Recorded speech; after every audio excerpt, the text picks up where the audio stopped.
Good evening and welcome, Final Fantasy Randomizer friends. Welcome to a marathon submission for the No Child Hungry Marathon hosted by Speed Gaming, coming up later this year. This is our marathon submission for the event. Those of you familiar with the Final Fantasy Randomizer games that we have been playing recently, this is going to be a variant on the bracket flags that will be used for our spring tournament coming up. It is a slightly lower encounter rate, slightly lower dungeon encounter rate as well. Try not to keep us here for 2.5 hours. As well as a couple fun little twists and turns that we'll get to as the game plays out. I am Darkmoon EX, joined in the booth by co-commentator Dwight and fantastic tracker Danny3883, whose name is slightly wrong on the tracker. I'll fix that in just a second. Dwight, how is it going this evening? It is going very, very well. I am ready for some Final Fantasy Randomizer. I'm looking at these parties by these runners, and I am excited. How are you feeling, Darkmoon? I'm pretty good.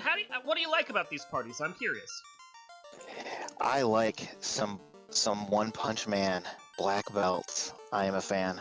That was actually forced by our community. This is the two top characters, the Black Belt and the Black Mage, were forced by our community to simulate what it could be like if we had two incentivized characters for the marathon as a donation incentive. So the community chose Black Belt and Black Mage. Actually, they were being kind. I half expected Thief and White Mage, so... But yeah, that's the reason for that right there. What I'm most intrigued by is the difference between Burt taking another Black Mage and Groggy taking a fighter. Yeah, it looks like Burt's like, I got my black belt is going to tank damage and deal damage, and Groggy has opted to have a meat shield and Luke, and to protect Dan so Dan can fight, or maybe Groggy is thinking Dan is going to kiss some dirt here in a little while. Well, that is the one nice thing about the way a party like this is set up. You can, a 3-man party is very viable in this game. For those that are not familiar, Final Fantasy doles out experience based on the size of the pack that you fight, and how many characters that you have, in your party. So if you kill a bunch of imps, and you only have 3 people standing instead of 4, the amount of experience available for those imps will be divided by 3 instead of 4. I saw heal 2 and exit there at the White Magic plus Bane and Rub. No real good AoE spells for, damage, but got a little bit of instant death there. Yeah, instant death will help you get through Garland early at first, and level 1 exit, never gonna complain about that. Gotta love level 1 exit. Dwight, I know the answer to this, but just so we can tell it to the community right now, I noticed that there are numbers hanging out after those armors and weapons. What's going on with that? Oh, that is one of the wonderful flags that you can choose on the randomizer, which are blessed and cursed weapons and armor. We call it blurst, as kind of play on words there, but if you see just a number with no sign, that will give a bonus to that piece of equipment. But if you see a minus, there is a penalty on that piece of equipment. It's a fun flag that I like. It's still in our beta right now. We're playing with a couple beta flags here that are pretty stable but fun to use right now. And that's one of those ones that got added recently by I think Link Shot, although I'm sure chat can correct me on that if I got that wrong. And it has really recontextualized the game, because now you're sitting there checking out equipment, going to stores you wouldn't normally go to, finding things that are interesting, a cloth +5 that's suddenly actually a useful piece of gear to wear for a part of the game. It's really a fascinating change that just changes the whole game. Yeah, you can definitely see things where you end up purchasing items where you might not. What happened here? BurtReynoldz has found Provoca in Elfland? Yeah, that's another thing we have on. That is our shuffled towns right there. All the towns are randomized around with each other. So you can go to Melmond and find Gaia, you can go to Provoca and find Lufane, as we saw here, Elfland with Provoca. The only one that's not changed is Canaria, because you always need to be able to find that level 1 stuff to start off your party. And as we can see, the king and the princess, the items that they normally give in the vanilla game, which are the bridge and the loot, they didn't have those this time. What did they have, Dwight? They gave us a slab and a TNT. Ooh. TNT is nice. TNT opens up a turn-in you can immediately do over at the Dwarf Cave, and since we have not only open progression on, so you could just walk the Dwarf Cave, but also the ship, that provides another avenue for easily getting over the Dwarf Cave. However, Burt getting some good routing here. He went over to Provoca, and I already missed what the spells were, or he didn't check them yet. We'll find out in a sec. But he attacked the Pirates. Pirates give you a key item in the vanilla game. Here they gave us the Adamant, which is another turn-in that they can do. Nothing worthwhile over there at the White Magic now that Burt is checking it. We do have Ice 3 and Brack, however, over at the Black Magic shop. Ice 3 being a great damage AoE, one of the best elemental spells in the game. Dwight, what's so special about Brack? Brack is special because it is not only an instant death spell that, as everyone can see now, the spells in the shops are also randomized. So normally Brack is, I think, a level 6 spell. Correct me if I'm wrong there. I don't know. I'll be honest with you, in the vanilla game, once we get past level 5, I often don't pay attention because it's just too much scrolling to get down to those spells anyway. But Brack is, we actually have a couple of our bosses that are susceptible to Brack. So Kraken and Tiamat, in their first forms, are susceptible to Brack. So if it can make earlier attempts at those bosses viable when you have early access to that spell. Brack is so handy, and it's like there's other spells that you want to use for packs and so forth, but I find that anytime I have Brack available to me before I'm going into Sea Shrine or the Air Palace, it is an automatic buy for me because it is just too useful not to have it. Why spend like a whole bunch of rounds killing off Kraken? We can just Brack him once or twice and be done with it. Like, why?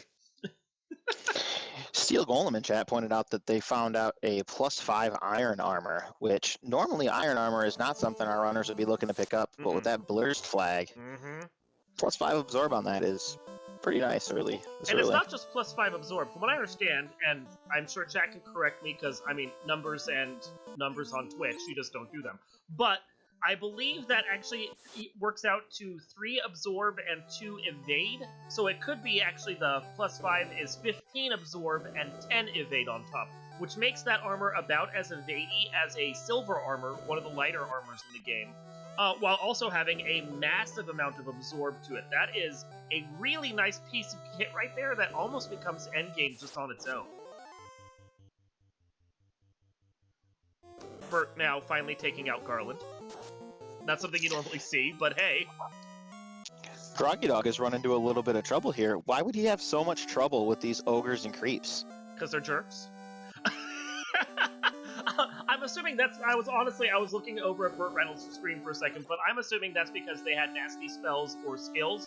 One of the many things that gets shuffled in the main game. Traditionally, ogres and creeps don't have anything except the ability to punch you really hard, but in the randomizer, we can give them spells or skills or any other nasty things they can cast on us just by clicking on a flag that says random spells and skills. And suddenly the enemies become way more dangerous. As one of our community members, Trenton, likes to put it, do you want imps with nuke? Because that's how you get imps with nuke. So we got Gaia here at the Provoke area, which you may have already mentioned. When we finally have the bottle, one of the key items you get in the vanilla game, we can take that over to Gaia, where you can turn it into a tiny fairy to actually get yourself another key item right there, one of those many fetch quests in the game. However, until we get that bottle, we're not really going to know what's going on with that yet. One of the things I wanted to mention, too, that the randomizer does about key items, like the TNT, you had mentioned earlier that the TNT actually helps us because we can turn it in because we can walk over to the Dwarf Cave or sail there because we have the boat. But also, the randomizer actually increases the amount of experience you earn from enemies. In these flags, we've chosen to give 5% extra experience per key item. That is on top of the fact that the base experience of the game is doubled. So 2 times experience. So right now they're looking with the ship and the canal that they already had for free. I think it was ship and canal, or ship and bridge. Ship and bridge, thank you. As I look at the tracker and actually see. The ship and the bridge, plus the TNT, the slab, the adamant, the floater they just got, and whatever they're going to get for this turn-in down here from the TNT dwarf, that's going to be something on the order right there of a bonus.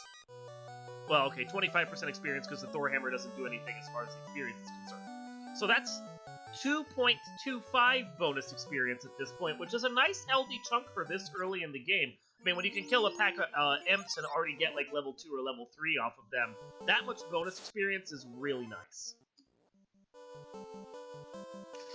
So when he started the when he turned in that TNT to that dwarf, I noticed that he got a Thor hammer there. Why did he get a Thor hammer instead of a key item? It wasn't just a Thor hammer, it was a Thor hammer -2, meaning if he has the chance to swing it, he probably won't, because it's not a lot of damage coming off of that. Thor hammer on its own is a fantastic item. It allows you to cast lightning too, which late in the game isn't so good, but we're still really early in the game, so an AoE spell like that you can just cast over and over for free is fantastic, as Groggy gets his floater. The trick of it is that there are certain items that are in the pool that aren't incentive key items, but are incentive items. Thor hammer, along with a couple of others that I have to go double check. Look at you asking me a question and me not being prepared for it. Here we go. So Thor hammer, Opal bracelet, the best bracelet in the game. It's armor that any mage can wear, and it's fantastic. It's up there with endgame armor the fighter can use. And also the Power Gauntlet, a gauntlet that casts Saber, a self-cast damage increasing spell. Those are 3 items that are in the pool that traditionally wouldn't be in the incentive pool in the vanilla game, but are included here to add a little spice and variety, and potentially, in the case of the Thor hammer right now, provide a key incentive item that can actually be useful for the early game, and give players an edge they might otherwise not have. The housing market is pricey today. That does happen, unfortunately, and it's one of the many things that they're going to be keeping an eye on right now. You can see Groggy probably not going to bother with that black belt at this point. He's kept poison. He got poisoned. He's kept that poison damage going. That black belt was all the way down to 1 health, although he probably earned like 30 for that tent that Groggy used right there. But poison isn't going to kill you while you walk. It will slowly bleed you of damage, but it can't kill you. But the second you're in battle, and you get hit by an enemy, or you last for a round and you just kind of run out of HP, then you'll die, and Groggy clearly does not care about this black belt at all. Why would Groggy want his black belt to die? Because he doesn't like black belts? Black belts, when you're talking about black belts specifically, there's a multifold answer to that question. The first point of it is the fact that early in the game, black belts are not that useful. If you've played Final Fantasy before, you know that black belts basically can only use one class of weapons, the nunchucks. And those are not very strong weapons. The reason why is that as you level up a black belt, they gain stats across the board for everything: their defense, their magic defense, their strength, their number of hits. So that late in the game, when they're actually fighting barehanded, they do a massively stupid amount of damage. If you've played later Final Fantasies, like Final Fantasy IV, for example, you know that Yang all of his stats are based on his levels and not necessarily the gear that he's wearing, and it's kind of similar here. If you have an unarmed, unclothed black belt at like level 42, he is going to be stupidly strong and stupidly defended. However, you have to get them up to a decently high level to make them useful, whereas a fighter, as Groggy also took, can just throw on some good gear and suddenly he's a great warrior. All you gotta do is earn some levels to get some health and he's done. Oh, so creeps or crawls there had damage poison, a really nasty spell to see this early in the game. Getting back to my answer. Groggy probably does not care about the black belt because he wants to go fast and doesn't want to spend a lot of time winding them up. He has to find a good trap tile to use, he has to spend some time working on the grinds to actually get the levels for that black belt. He looked at it and was like, nah, fighter's going to be faster for this seed where experience is at and the scaling of the enemies and the bosses. I'm just going to ditch the black belt, use a warrior, and not worry about it, which is a valid strategy. Burt has yet to show us what he's planning to do. Although I'm thinking because he has a red mage and 2 black belts, he's probably leaning, or 2 black mages, he is probably leaning towards eventually really letting that black belt just go to town. Maybe with one of the other, or both, 2 of the mages down on the ground so he gets better damage. These Caribs are gross. Fire 350s. They breathe fire. Burt better hope he has a bunch of he does. He has a bunch of heal pots. Now he just has to get out of here. But thankfully, won't see more Caribs in here because that was one of those spike tiles.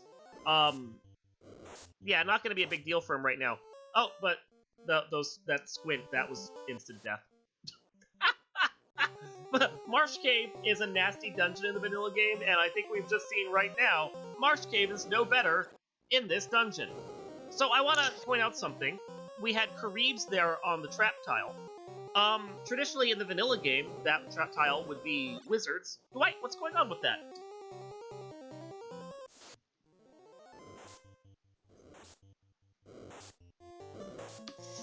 I actually missed your question. That's fine. Dwight, we have Caribs on the spike tile here in front of this incentivized chest in Marsh Cave. The chest that traditionally in the vanilla game would hold the crown. That tile normally is a pack of wizards. What is going on with these Caribs? This is actually another thing that the randomizer randomizes. It shuffles what is on all the spike tiles. And so there's actually a couple of different things that you can have. You could shuffle all of the vanilla spike tiles, or you could shuffle and literally see any pack at a spike tile when you load it up. It can be very fun. We have the beta or the B-side encounters, as we call them, on as well. Encounters you won't normally see on spike tiles. So we'll see all kinds of random stuff, like, for instance, the Caribs, that you wouldn't traditionally see in the vanilla game, that may prove quite interesting for our players once they run into them. Marsh Cave is nasty. Oh, it's so gross. Gargoyles had damage poison. Mm-hmm. Yeah. We've got Fire 3, we've got Damage Poison, we've got Squint floating around here, and they're very low level right now. The reason why they are down in here is not because Marsh Cave is incentivized right now. It's not in these flags. So what the treasure chest that normally has the crown, as we noticed, just has a big stack of gold. A nice stack of gold, don't get me wrong, but just a big stack of gold. However, the canal is loose in this flag set, and the canal right now is the only way they're getting to any other dungeons in the game, because they can't escape the Circle C without it. So they had to come down here because this is the only place left to check, and they found the canal, now they just have to walk it back out.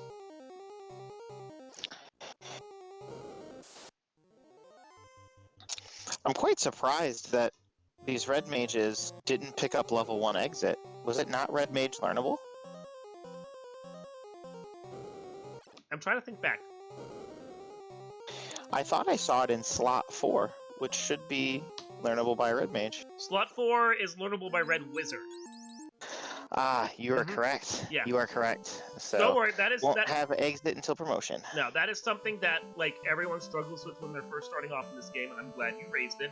I mean, heck, I've been with the community for 1.5 years at this point, and I still struggle with it once in a while, especially once you get to the higher levels.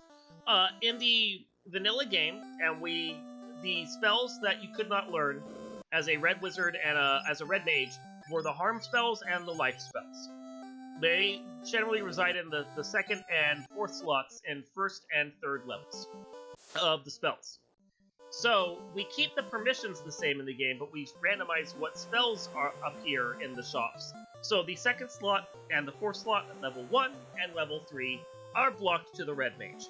The fourth slot will become available when they class change into red wizards, but for the time being, that exit spell that they were looking at, that is no dice for them.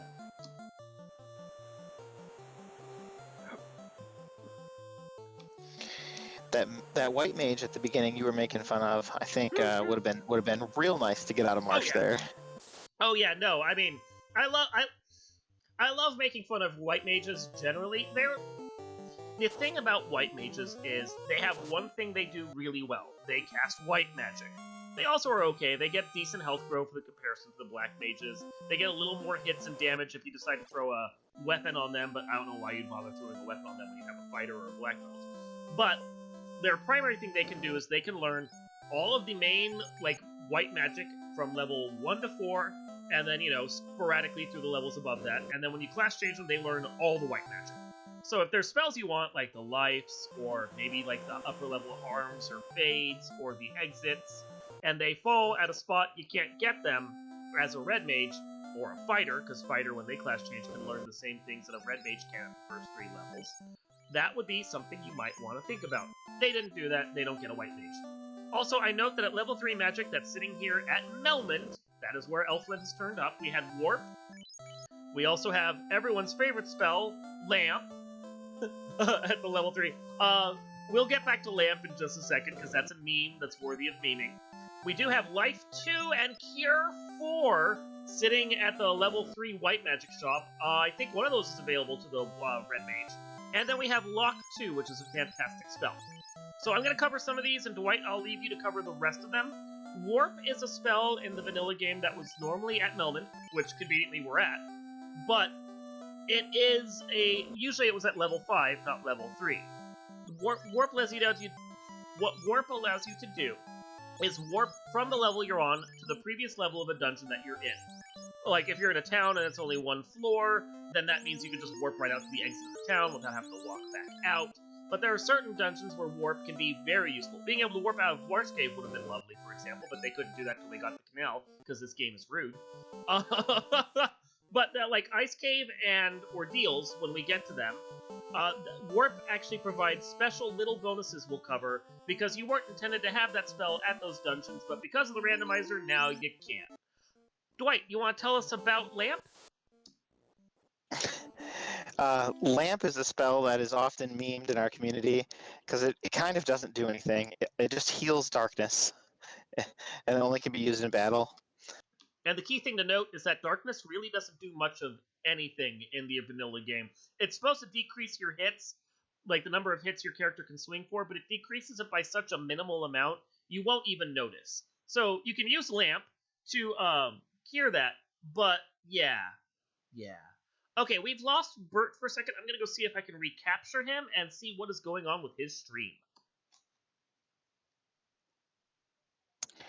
I'll also cover while Darkmoon tries to get us BurtReynoldz back in our thing. I'll go over what actually happened here. It looks like the Life 2 spell, which is arguably the most powerful white magic spell, was unlearnable by the Red Mage, so they'll have to settle for Cure 4 for now. Cure 4 also is an extremely powerful spell. It will fully heal any light warrior, no matter what HP they're at, as long as they're not at 0. And if used in battle, will also heal status. Cure 4 is absolutely fantastic. It is a great spell. It's basically maintained most of those abilities in the later game for quite some time, honestly. Like, if you play Final Fantasy IV, for example, it'll still full heal you if it's cast on a single person. The difference in the later games is that you can actually, like, multicast it. I noticed, I just saw, as I'm getting his stream back up, although no one else is able to, Burt just found the ruby on the first floor of Earth Cave. And that is a really nice place to find the ruby as well, because you're a short walk away from the Titan's Trove to turn it in as well. And was Titans incentivized in this flag set? I believe it is.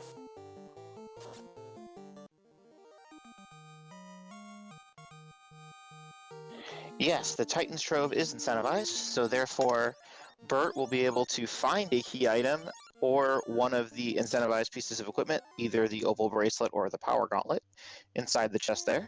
And then he'll be able to visit Sarda, the sage, and pick up another item as well. Normally you'd find the rod there, but randomizer, we are going to hopefully find something else. We still could find the rod.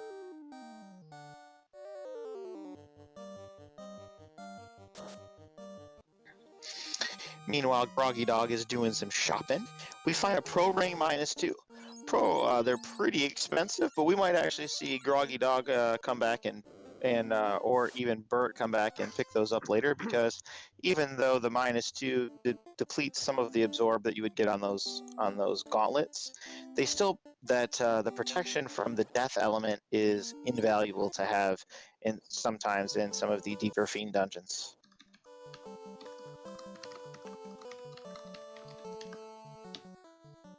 Yeah, so the ruby allows you to get a couple of nice turn-ins there. We also saw Groggy turn in the slab at Dr. Oon, the professor who can teach you a language in 8 seconds or less. All you gotta do is bring him that lovely slab. That has not changed from the main game to the randomizer. His ability to give you the language, it just depends on you finding him. So that will always be the case as long as you have the slab.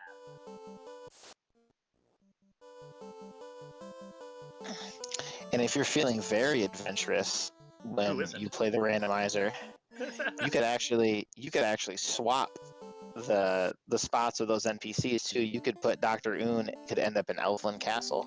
Those flags aren't turned on here, but they could be. No, because sometimes they're fun, sometimes they drag out the game, and we don't want to drag out this game too much. We'll save those for one of the times when players decide to punish themselves with a 4-hour scene. So we got the start of turn-in happening at just a second over at BurtReynoldz' side, and he gets the herb. Herb is a turn-in you do over back at Elfland Castle, which has not been randomized in this flag set, so it will still be at Elfland, even though Elfland is not Elfland. And you'll be able to find out just what exactly that prince will give you once he is awoken by the herb. Meanwhile, we got Groggy over at Onrak, and Onrak does not look like Onrak. What is this? My biggest question here is how did Groggy get to Onrak? He doesn't have the airship. Very valuable questions. Dwight, how did that happen? Well, we have a flag on called Open Progression, and one of the things that flag adds, in addition to adding the ability to walk to the Dwarf Cave, which I believe was mentioned earlier, it puts a dock on Onrak and by the Mirage Tower, so you can now those places are now accessible by boat. They do have the floater, but right now they don't have the canoe, and we don't have extended open progression on, so they're not actually able to just go get the airship without the canoe yet. That's an alternate flag, but it does mean that depending upon what they get in the way of key items and what's available to them, they may just be able to go and do a floaterless scene right here. Groggy is going over to the Sky Palace, and he thought he had the chime. He confused me for a second there. He thought he had the chime. You were there too with me, weren't you? I was like, did we miss the chime? I know, right? Well, that's a small time loss, but not a big deal, and it does allow us to illustrate the fact that Sky Palace actually takes 2 key items. To get into the bottom half of the Sky Palace, the traditionally called Mirage Tower, you have to have the chime. To get into the top half of Sky, once you're in that palace, you have to have the cube. Groggy has neither. Not quite certain what he thought he had instead. Maybe he thought he got the chime from the Lufenish people when he turned that slab turn in. The slab from Dr. Oon allowed you to learn Lufenish, so you could actually talk to the people in Lufane that was sitting over at Onrak due to Town Shuffle. But instead of giving you the chime like they traditionally do, they gave us the tail, which we can class change with once we have the turned-in floater and an airship. Meanwhile, the prince gives us the key. Key is lovely. What does key do for us? The key, and actually that is the prince's vanilla item as well. It is. But it allows us, the Mystic Key allows us to, there are many doors and chests. There are many doors, I should say, that lead to the chests that are locked by the Mystic Key. There's 4 chests in the Elfland Castle. There are, I think, 6 chests in Conria Castle. Canaria, yeah. It also unlocks 3 chests in the bottom of Marsh Cave, which I don't think our runners will go back and check. No one's going to, no! It unlocks a room in the Dwarf Cave by the TNT turn-in that has, I think, 8 boxes it's there. It's 8 or 9. Everyone says a different stat, and I've never bothered to count, but it's a lot. It's a good chest density no matter what. And, as you'll see in a moment when Burt gets there, there's also 3 chests and 3 trap tiles, which Burt will probably check all of those. After he does his crown turn-in. Yep, after he does his crown turn into the kindly old king, and he gives us the canoe, which will get us in the sky. It allows us to navigate river systems, and it allows us to go turn in that floater so we can get the airship. That is a huge turn-in. Burt is definitely cooking at this point. Now, I want to point out 2 things. One, the prince gave us the key, which is his vanilla item. I set it up for you and you didn't take it. I'm surprised you didn't say, is this even randomized? But chat had us covered, but just to emphasize that. The other thing I want to point out, though, is there are actually 2 other key-locked rooms that you may not even know exist because of the way the vanilla game lays out. In vanilla game, you have the key before you manage to do too much else. So, you don't actually notice that these doors are locked, because by the time you get to them, you have the key, it doesn't matter. There is a crescent moon-shaped room in Sky Palace that we tend to call the TFC, because reasons that we won't get into here. It has it is key locked and it has a chest in it that we hate to check in the randomizer because generally we get there when we don't have the key. The other door that is locked that is very impressive, because you wouldn't know it at the time, is a door in the Temple of Fiends Revisited, the final dungeon of the game. If you get there, normally in the vanilla game, you don't notice it's locked, so you just proceed to the dungeon like it's no big deal. However, it can be quite a fun little thing to get there in the randomizer, realize you don't have the key and you have to exit the final dungeon, because that sucks. It is one of 2 items in the game that generally is required no matter what, along with the loot, that I don't think they've found yet, that is also required to advance in the final dungeon.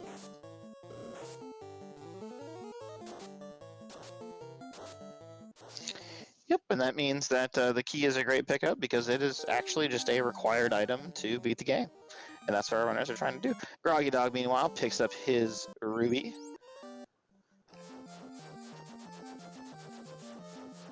That will put Groggy on the right path and finally get him moving in the direction Bert's moving in. Groggy, frankly, isn't that far behind because he did some checks that Bert hasn't done yet.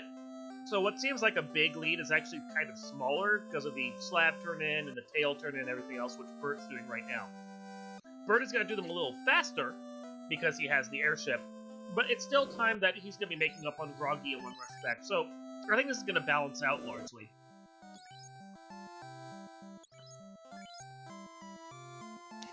Ooh, I didn't notice we had Nuke at level 5. It's a nice little... Ooh, that is. I think we were talking about other stuff when they hit their magic levels here, but Nuke is basically the end game non-elemental spell that will damage everything for between 200 and 400 damage. Nuke is fantastic and is basically OP no matter what level you find it at. Bert is now headed into the volcano. Volcano is one of 4 required dungeons in the original game.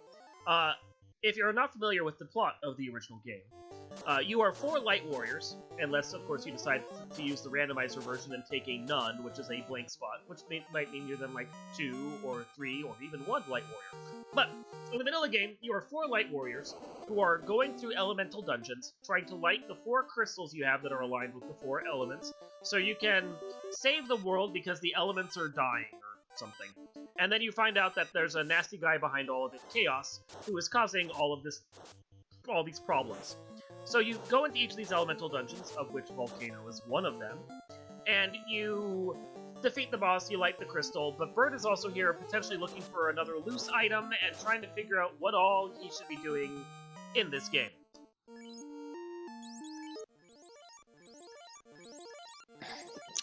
Commonly referred to as the armory floor, just because a lot of times it's pretty quick to check and large amount of chests that are grouped together. So most runners you will see will check this place. There's also a spike tile to check too. Not a particularly effective one, but... No, not with what they have. Yeah, this is one of the many treasury floors in the game just because of how many treasures there are here in this area. Like, even when you're in go mode, you know, able to go fight the end boss whenever you want, you might still come in and check the armory because there's so many chests here, and you may still be looking for some endgame gear to finish out your party. And that is a great find. Bert finds a ribbon +1 inside the armory, in addition to a sun sword that Red Mage can go ahead and swing that. I think maybe it has to be promoted, but I'm not 100% on that. And can you explain why ribbons are so great, Darkmoon? Well, first off, the Sun Sword is equipable by a Red Mage, so as long as you have one, you're going to be able to use it with that Red Mage, which is great. When Groggy gets there and finds that he might actually slap down his fighter, because I don't think they found anything else that's better. As far as Ribbon is concerned, Ribbon and Pro Rings are actually 2 items that, as far as the Cursed Blessed stats are concerned, you'll probably still use no matter what is applied to them. Ribbon is a piece of headgear that only traditionally gave you 1 point of Absorb. Wasn't really all that great, as far as basic defense was concerned. The thing about Ribbon that you might not notice unless you played the game for a while is the fact that it protects you from all elemental damage and all instant death attacks. There's still a 3 in 256 chance that anything can critical hit and get through that protection, but it's basically the best protection in the game as far as magic is concerned. And since there's a ton of instant death spells on the later bosses, it's a required piece of gear for all but the kindest of seeds, basically. Pro Ring also provides death protection and is a piece of arm gear that everyone in the game can wear. Even without, like, any good stats on it, traditionally it has 8 Absorb. But even if it gets, like, blurst all the way down to, like, -5, you're still probably going to use it because you want that extra death protection on your guys.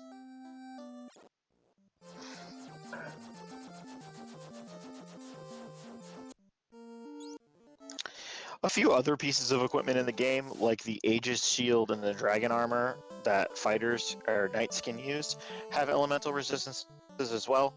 The black shirt, for example, resists time, and there's some time instant deaths, but otherwise, Ribbon is where it's at. Ooh, we find Crescent Lake in the Lefane spot. Crescent is great. They're going to be able to check out what the level 6 magic is for this, because that's where the level 6 shops are. They also find in the shop, the item shop, the one key item that appears in shops. In the vanilla game, that would be the bottle, but here it is actually the crystal that you'll go and turn into the kindly witch in her cave, Matoya. And then there's also another key item lurking here once you go talk to the sages. Meanwhile, we also saw Fire 3 and Fast lurking there at the black magic shop.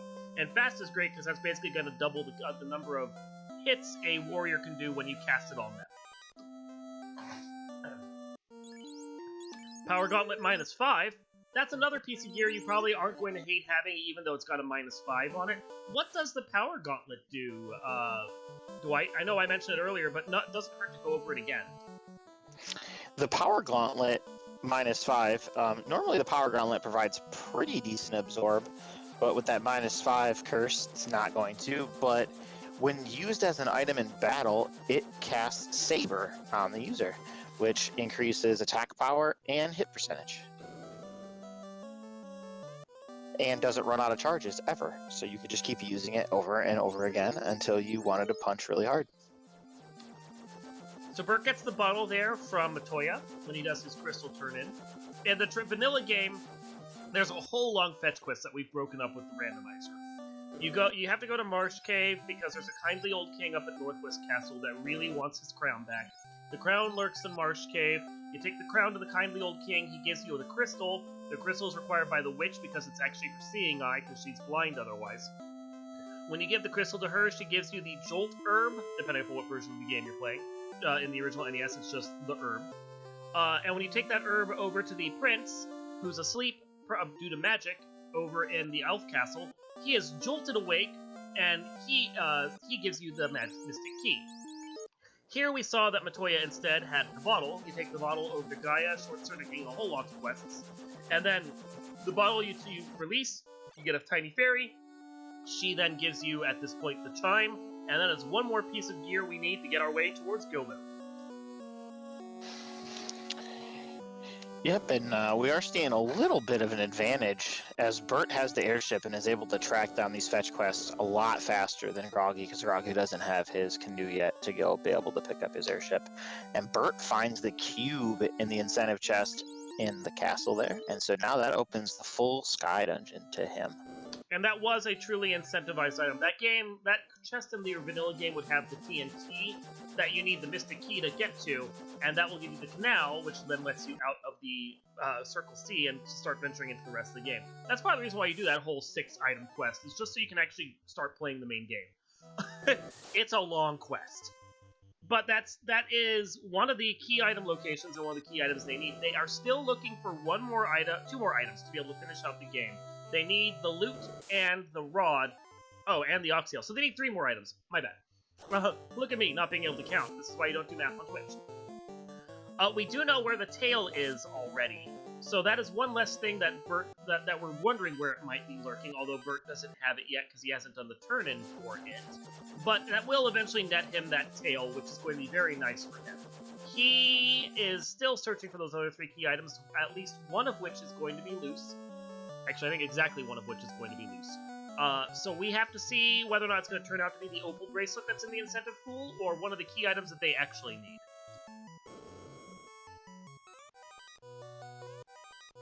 And yeah, as you pointed out, Burt is starting to make a serious bit of headway here on the seed. Oh! Oh, I just saw a bit of a womp right there, Dwight. That Masamune -4. Why does that hurt so bad?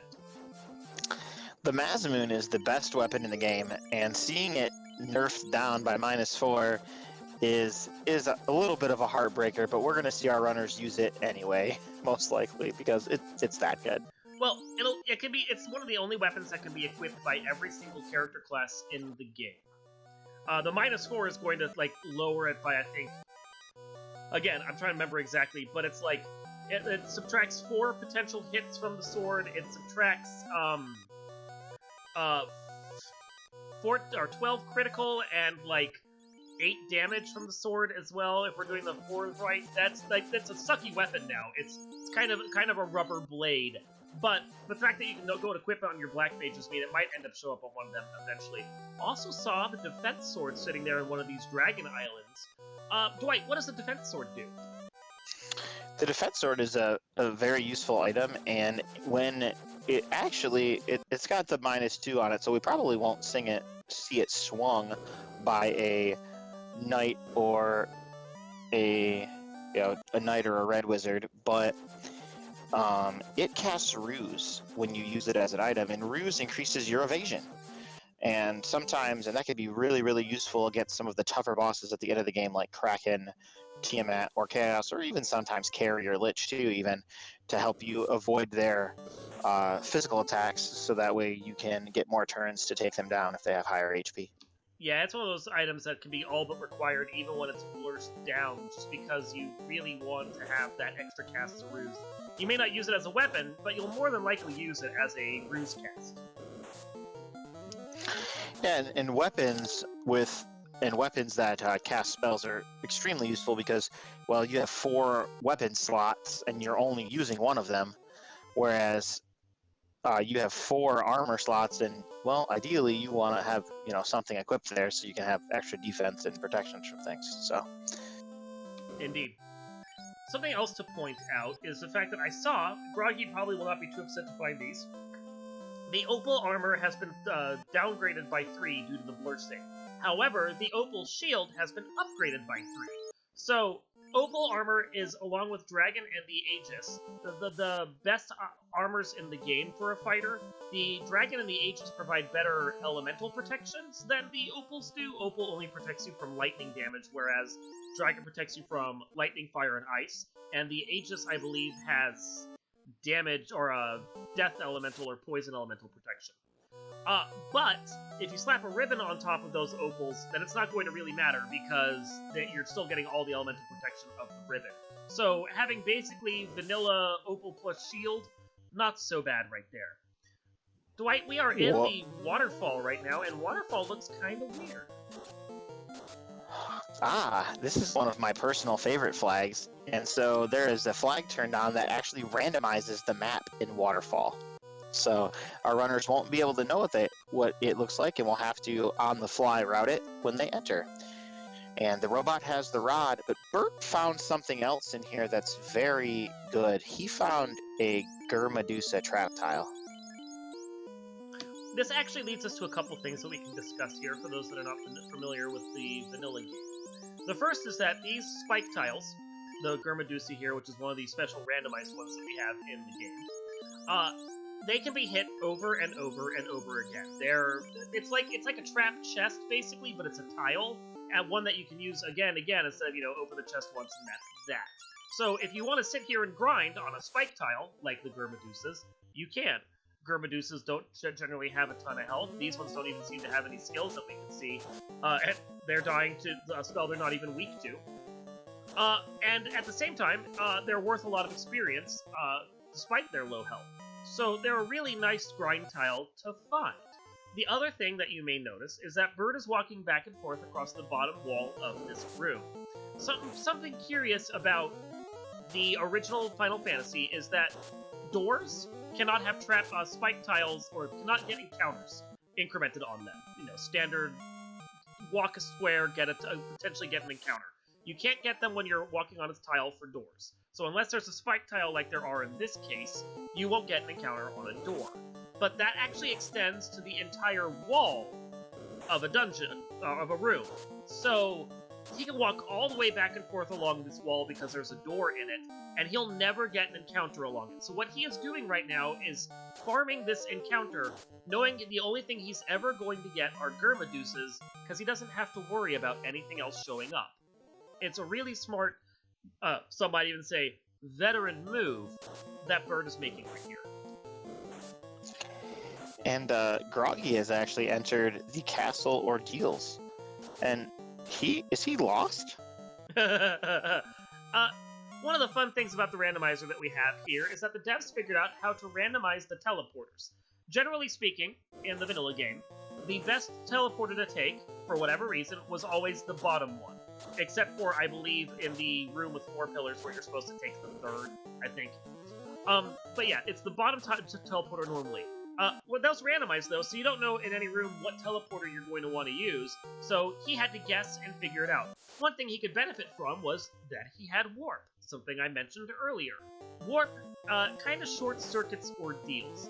Technically, each room is quote-unquote its own floor, so when you walk into one of them, and you get a room that you've already been to, or that you don't need to go back into, you can use Warp and warp back to the previous teleporter and keep exploring it. So, yeah, Warp is a great spell to have here. Something I'm noticing on Burt's side is that he's allowed his 2 black mages to die. Why would he only want to have only 2 light warriors to fight these Germaduces? That gets back to the thing that we were talking about before, where experience is divided among the various players that are left standing. So, by only having 2 characters instead of 4, he's basically earning double the experience for the two characters that are remaining. So you saw those Germaduces were kicking out something like 2 to 4,000 experience, depending upon how big the pack was. That was a giant pack he just killed, and he just got 8,000 experience for it. If at some point he decides to drop that red mage, he could get upwards of 16,000, which is a ridiculous amount of experience for the vanilla game. You don't normally get packs that give you that much. It's great. So he's going to use this to the best of his advantage to get the levels he wants on the characters he wants, and we may see him take that black belt all the way up to 32, which is what we call a break point for the number of hits he get. I think that raises his fists up to, like, 6 hits and even more ludicrous amounts of damage. I don't think with the scaling we have here, he's going to take it all the way up to 42, which is the next break point for the black belt, but we could be proved wrong. We'll find out. Even a 32 black belt with this current enemy scaling that we have now is going to be an absolute house come the Temple of Fiends are visited. He'll be a terror. The Temple of Fiends, in case you're wondering, and this actually extends to everything that we've seen so far, the enemies that are going to be showing up throughout the game, especially the Temple of Fiends, are scaled to 50 to 230%. Did Burt just get wiped? I believe he warped out. Oh. And then thought about going and doing more Germaduces, and then stopped? That would appear to be so. Groggy has found an interesting item, though, in Ordeals. He has found the loot. Very nice. That is a key item, and that's going to allow him access into the rest of the dungeon. I was saying something, though. I think I was talking about the... I don't even remember now. That happens. I got distracted. This game is distractible. I think he wanted to exit out and use a house, and he forgot to use the house. Ooh, what do we see over there on Groggydog's side? That is some rare blue meat. Tell me about that. That is a T-Rex, and it is a good encounter to encounter on the overworld because they're usually worth a fair bit of experience, as we just saw. Groggy get a couple thousand experience there. It's a lovely amount of experience. I don't know... Oh, and he found another one, and he doesn't even... That's fair. Burt continuing his grind over here now that he has more spell charges to use, and that nuke that's going to instantly kill all of those very weak Germaduces. So yeah, he's going to get a lot of really good levels off of here, and the only things he needs at this point are the Oxyale in the loot. Meanwhile, Groggy needs the Chime, Oxyale, Rod, and I think one of those comes from the bottle. So there's a couple of different ways that this is going to turn out. Neither of them are in go mode, and we're not even in no mode yet because we don't know as of yet where that Oxyale is. I'm hoping it's in Keylocked Marsh, but that's just because that's who I am. Oh, looks like we just lost that red mage. I think Burt might be okay with just losing that red mage at this point. Yeah, no, his Thor hammer, which casts lightning too, and remember he got very early in the game. That is actually able to kill most of the Gurmaduces without a problem. The Gurmaduces look like they have probably 54 to 57 health at this point. I saw a 53 hit that didn't count, but I saw a 58 hit that actually killed one of them. So it's somewhere right in that range. Thorhammer does a lot of damage. 2 casts of it's going to kill everything. 1 cast kills most of it. He really doesn't need the red mage at this point because the Gurmaduces aren't doing all that much damage at all. Only problem is he's actually going to have to walk this out afterwards because his black mage, his black belt does not have one.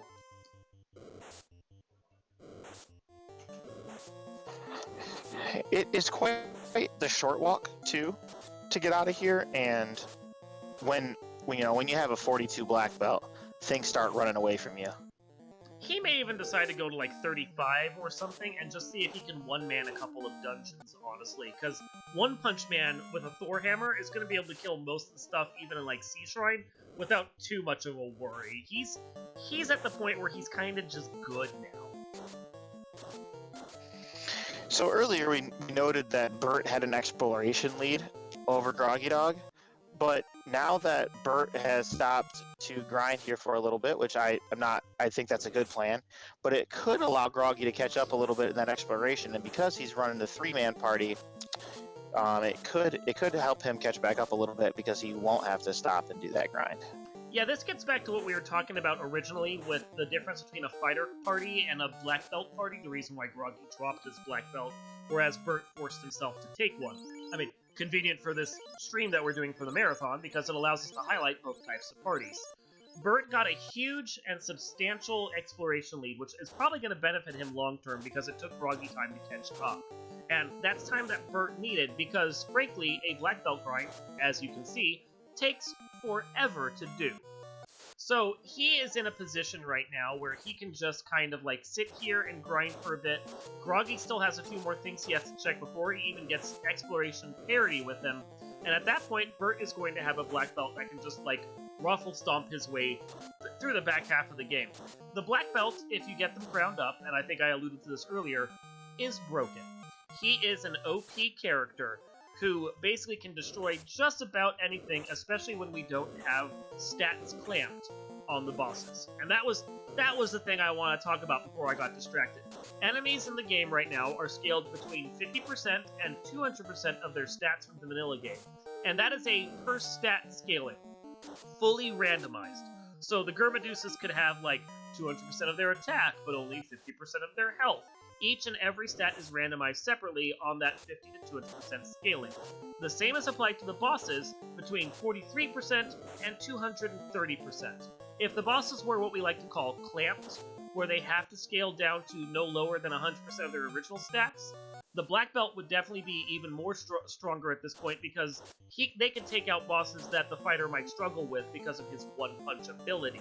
However, Groggy can probably get through the game with a fighter on this kind of scaling without it being too big of a deal. So we're definitely going to see quite a race on the back half, I think.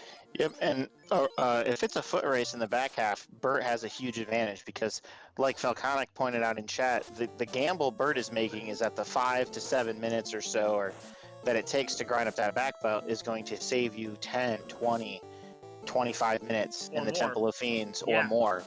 And that is a fair point. Your black belt's going to have a ton of health on him along with all of his hits and all of his damage. He is going to be a tank. A tank that does exactly one thing and nothing else, and that thing is hit with his fists. But, fact of the matter is, if there's a really nasty boss that can do a lot of damage, Burt's One Punch Man, who does an obscene amount of damage himself, is going to burn through that boss a lot faster than Groggy's will. Groggy will have to buff, Groggy will have to use spell charges. The only thing Burt may have to do is maybe cast defense a couple times on himself to ruse up, and then he can just wail away with those fists and it doesn't even matter. So, against bosses, Burt definitely has an advantage. We might see Burt go full 42 here. Chat was saying 38 38 is a very safe number because by the time you're done clearing out dungeons, you're going to have the last 4 levels to get you to 42 and that extra hit breakpoint, so that your One Punch Man starts hitting with 8 fists instead of 6. Basically becoming E-Honda at that point. But it's one of those things where the level you decide to go to is really dependent upon what exactly you're worried about. If we see him go all the way to 42 right now, that might just be because he doesn't even want to think about fighting Kraken and Tiamat.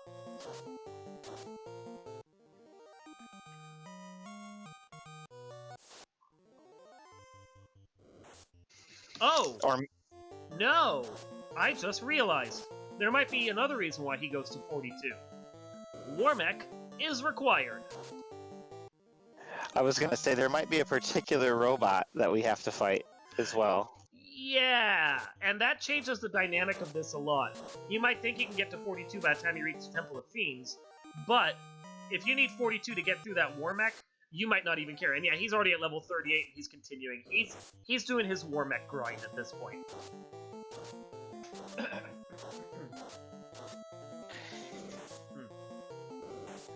Groggy, meanwhile, is continuing to do the checks that Burt has already done. So, I think Burt's going to be done with his grind before Groggy even gets into it. Like, before Groggy's even paired up with him.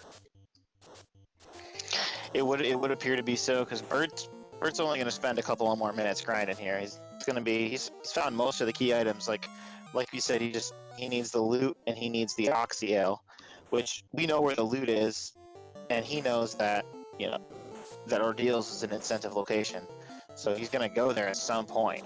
Yeah. The other thing he needs to do is he needs to unequip that Masamune, because he's actually going to punch for more damage at this point than that weakened Masamune's going to do. Clearly he's going to do it when he goes into his menu next time. He doesn't care about it right now, but like when he goes in to heal up to actually walk out of this dungeon, don't be surprised if he takes that Masamune off.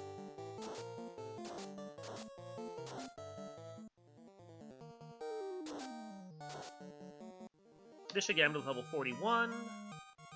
One more fight will get him to 42. Although he's healing right now, he may not care. He may figure he can get 1 level before he gets to Warmech. Which is probably a safe bet, honestly. The experience in Sky is rich. Oh, nope, never mind.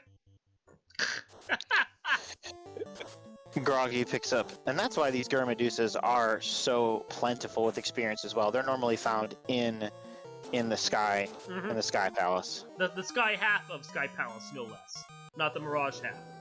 So at 42, Burt is walking out now. He just needs to survive this grind, or this walkout. And I don't think it's going to be too big. I mean, you can see the undead are running from him, and the undead never run. Like, so his level 42 black belt is obscene.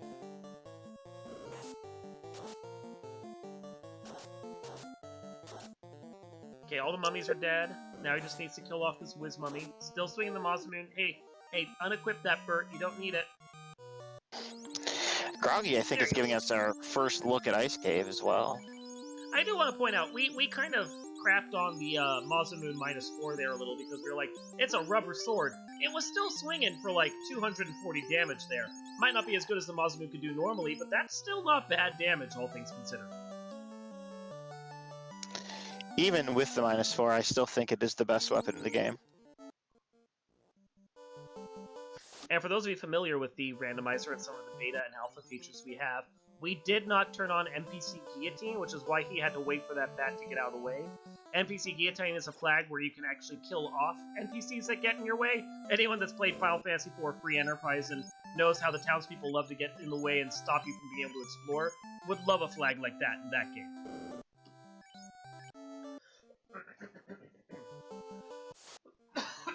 Or if you're anyone who's going through the Earth Cave and gets trapped by a bat.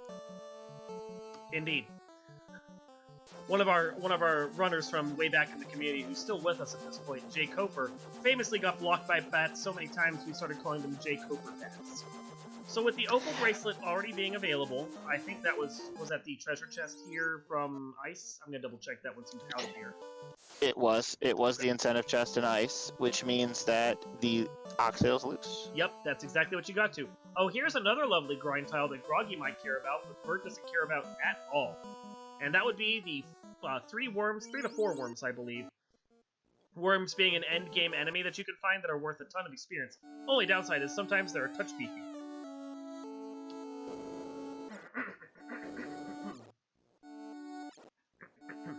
Ooh, and they have blizzard. These worms, I would not.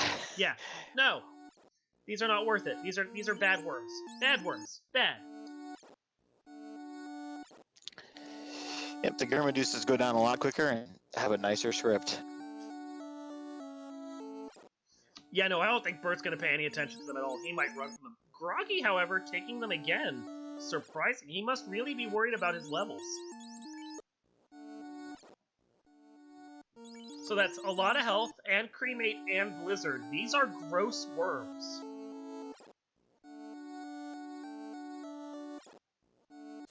This is not a fight I'd be taking. Maybe Groggy thinks a couple of these is going to be faster than walking all the way back to Waterfall later, so he might as well just take the experience so he can get it. But this script on these worms are pretty nasty. But I don't think he saw. Was that Stun Touch? Or was that a stunt spell? I think it was Dazzle, and he may not have the ribbon on his fighter right now. If he even has the ribbon. I have not seen Groggy dip into Volcano yet and that's the only ribbon that I've seen. There we go then. Yeah, that's a check he's going to have to make at some point. So there's that loot for BurtReynoldz. That's one more item out of the way for him. He is just looking for Oxyale, and then his massive party can just go like Ruffle Stomp the rest of the game. Where's Bert's next play? Ice Cave, because it's incentivized, I'm sure. He hasn't been there yet. He'll go there, he'll find that opal that he won't hate. But it's really not going to serve him up much purpose. Like, he'll slap it on probably his red mage, one of his black mages, and just be done with it. But it's not what he's going to want, and he's going to have to explore the rest of that dungeon, though, because Oxyale is going to be loose. Which sucks.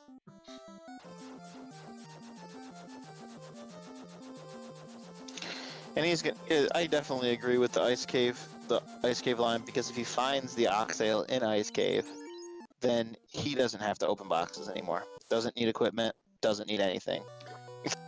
And then I wouldn't be surprised at this point, since it's just kind of like a straight shot north.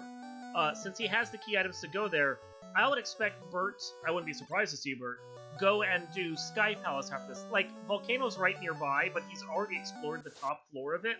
So he got the big chest-dense area out of the way. The next best chest-dense area to go to would be Sky, with its 53 boxes. So, like, if you're going to go to a dungeon to try and find the last key item, it's probably going to be Sky over Volcano or Earth. Especially because of the fact that you can't go to Sea since you don't have the Oxyale. Like, that just precludes that.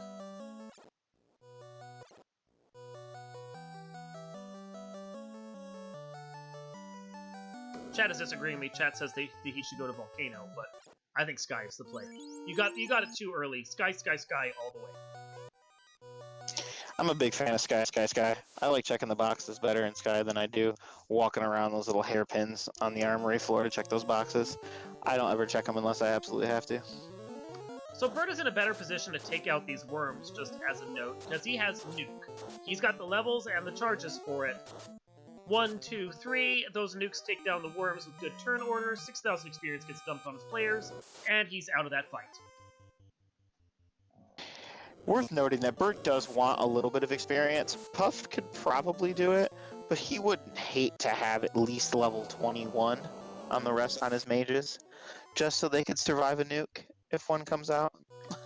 Yeah, well, the black mages are unlikely to survive a nuke until they're at level 30 or so, because of just how bad their health growth is, but at the same time, I don't think he's going to be too concerned about getting them there, because that's a slow grind to do. If they happen to have it, yay, but, like, not, like, dire, you know? Flip side, though, like, getting the red mage up to level 32, or, not 32, up above the point where he can survive a nuke, probably is not a bad deal, just in case he's got, like, life spells, which we know he does.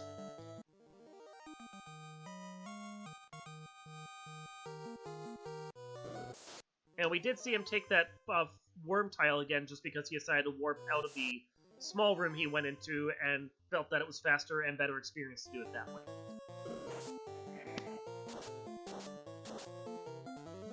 Groggy's gone back to get some good spells on his red mage, red wizard at this point. And that's actually something to note, is that Burt has not class changed yet. And there is a reason for that. Dwight, do you want to explain that? Yeah, so when you have a black belt, it actually encourages you to promote later because all the other classes gain something from promoting. So the black and the white mage become wizards, and they can equip a little bit better of equipment and can learn some extra spells. The red mage, same thing, can learn some extra spells, get some better equipment. Knights, thieves become ninjas, and but the black belt actually gets penalized. He actually gains less magic defense as a master than as a black belt. So you want to get your levels on your black belt first so you can increase that magic defense growth and then promote later. It is beneficial at that point, yeah, to keep the black belt away. I think he might eventually promote just so he can get those spells on his red mage that he might be looking for. But also don't be surprised if he doesn't bother promoting at all, because it's just not worth it to him with a, level 44, 45 black belt at this point. He is an obscene one-punch man. So Burt, defying me, deciding to go with what chat was telling him to do, and he is going to go do Volcano. It's not a bad play. The benefit of Volcano is all of those, tiles that he's walking on, those are lava, and you can't get encounters when you walk on lava. So that is a good amount of tiles that he can just walk over and not get encounters. And while it might not be as chest dense as Sky Palace, it is still plenty good for treasures. So between not having to take a lot of encounters and being able to just quickly come through here and check chests, it's a good dungeon to do. I don't hate this play. I just would have preferred Sky. It's also nice because Burt was just in the ice cave. The volcano is right there. I know. I'm just gonna laugh if there's nothing down here. Haha. I mean, one benefit for Groggy is that he did find an Aegis +4. So, that is one point better than the Opal, provides slightly better elemental protection for that knight, and helps to balance out the -3 Opal armor even more. So, all around, not a bad thing.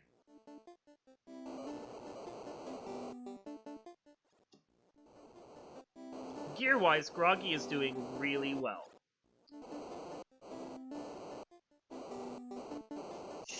I agree. He's found some good. He's got a good weapon for his knight, some good armor. I think Burt's not too shabby on gear either. He's got levels and gear. He just needs an oxale. So there's that ribbon for Groggy. One thing to note is that Burt effectively has a ribbon on his black belt without even having to put one on. The magic defense of a black belt at level 42 is so good that you basically don't need to slap a ribbon on them because they're protected against all of the elemental spells and instant death spells at basically the same level that a ribbon would automatically convey. They're a high enough magic defense that only a 3 and 256 critical is going to get through with this one. So if he wants to slap that ribbon on someone else and just go with the one ribbon, he probably could, and it would be just a fine strategy to do.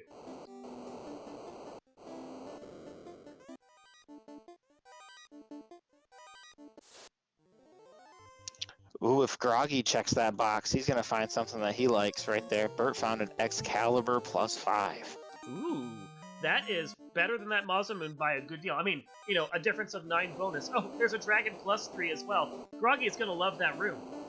He is going to be very happy with that room. Very happy boy right there. But yeah, no, that Excal is going to get, I think from what I was saying before, +15 crit and +10 damage on top, and +5 hit, in comparison to the -4 equivalent of each of those. That Excal is a beyond end level game. It's basically the best benefits of Excal and Mazamoon and Vorpal all rolled up into one. So, huge find when Groggy gets there. Of course, fact of the matter is Burt is cruising right past him now and doesn't have to worry about any of that. Something I want to touch on, Steel Golem noted that they didn't actually realize that the Black Belt is so good with their magic defense. And that is true. The thing about a Black Belt is they get the best benefits if, essentially, they're naked. No armor, no weapons. Once you're a high enough level, no armor, no weapon is going to be great. if you have in the vanilla game an opal bracelet and a pro ring and a ribbon, that is the equivalent amount of armor that a black belt is going to be at, I believe, level 43 naked.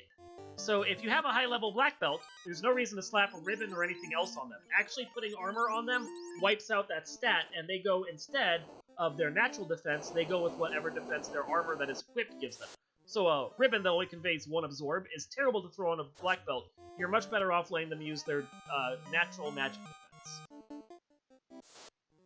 The more you know.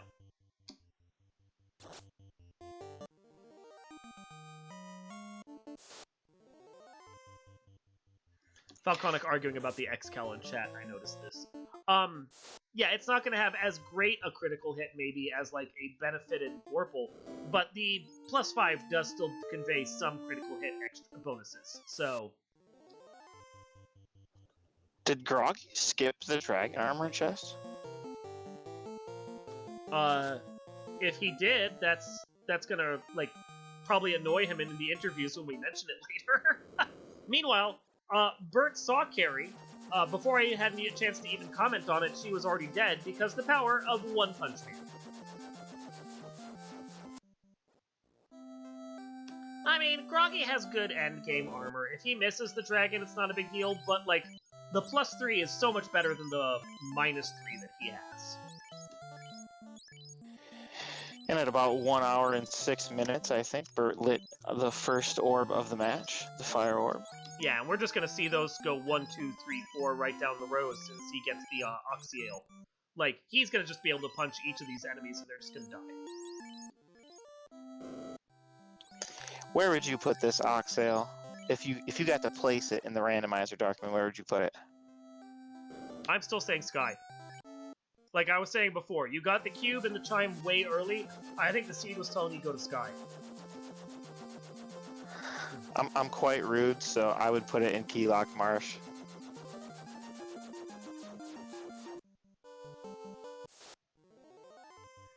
So I'm hearing from chat that Carrie ran away. I'm not certain that Carrie actually ran away, although chat can confirm if they're just being funny or not. Morale of the enemies is not scaled along with the rest of the stats, so the chance of Carrie running away from a fight, even against a 42 black belt, is so minimal, I don't think that would normally happen. Chat correcting themselves. He just punched her into a liquefied form and it looked like she ran away. Good, that's fair. Now, you can, if you click a special checkbox, you can make morale a scalable stat, and you can see bosses run. Back when that was first introduced, in fact, we actually saw a few scenes where Chaos ran away and you just won the game without having to do anything. It was funny.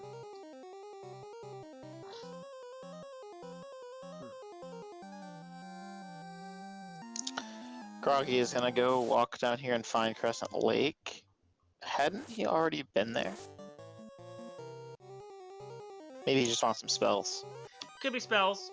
I'm sure he already bought the crystal. I know Burt was here, and yeah, he already has the crystal, and he already has the thing that the sages were giving him.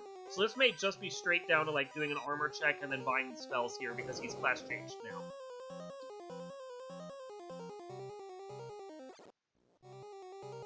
Yeah, Fast is going to be a really important pickup for Groggy if he's going to burn through those bosses in the Temple of Fiends. Fast is a spell that doubles your hits, so... Fast is one of the spells, honestly, that's going to balance out that black belt best. Like, that with some Tempers, which Temper increases the amount of damage that you do, are going to be essential if Groggy wants any chance of being able to take on Burt in this, like, running match that they're doing right now, because it's a race to the finish at this point. The other thing Groggy may need to do is just go to a different dungeon than Sky, because, like, if Oxyale is in here, Burt's going to fight it first, and that's going to benefit him. Or you could cast Fast on your black belt for, you know, overkill. Oh yeah. What, you're already doing, like, 1,200 damage when you hit something? How about 2,400 damage? You're not ridiculous enough already. Over on Burt's side, he runs into OK Men. I don't remember those from the vanilla game. They're just okay. They're fine. They're okay. One of the things that we have on, which I don't think we've even touched upon yet, is that we have some fun percent flags. They don't actually change the way the game works, they just add some amusing little changes to the game. Burt has both the enemy palette swap on, so enemies have different palettes than they normally would because they're shuffled in the game. And he also has fun enemy names turned on. One of those being the okay men instead of the bad men. They're no longer bad, they're just okay. Meanwhile, I think you may have seen that, Dwight, Burt just found something very important. He found the Oxale in Sky, so your play was right. Sky, sky, sky. You get the key items that early in the game, the seed is telling you something, you just gotta go with it.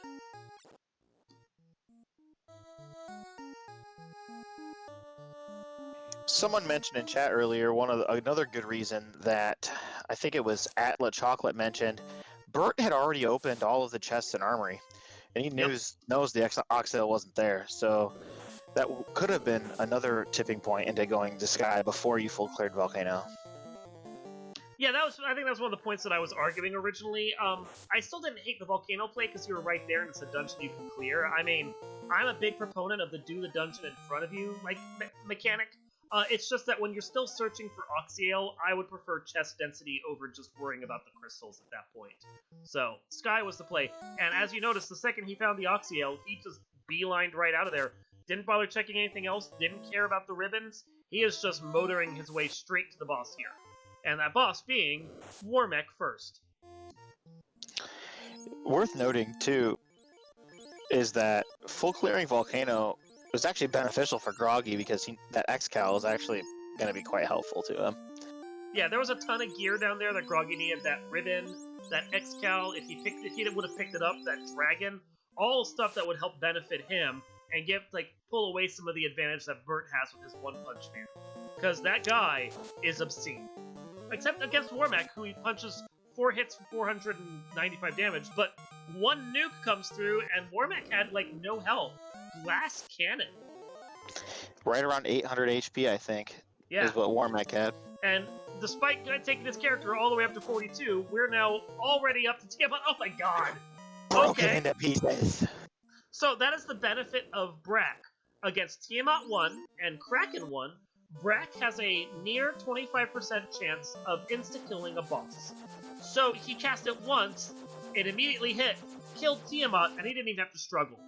So, chicken down, dragon down, he's already out of Sky, and he is just motoring his way at this point. Groggy is gonna have to hope for as good a fight against these two to even have a chance of catching up.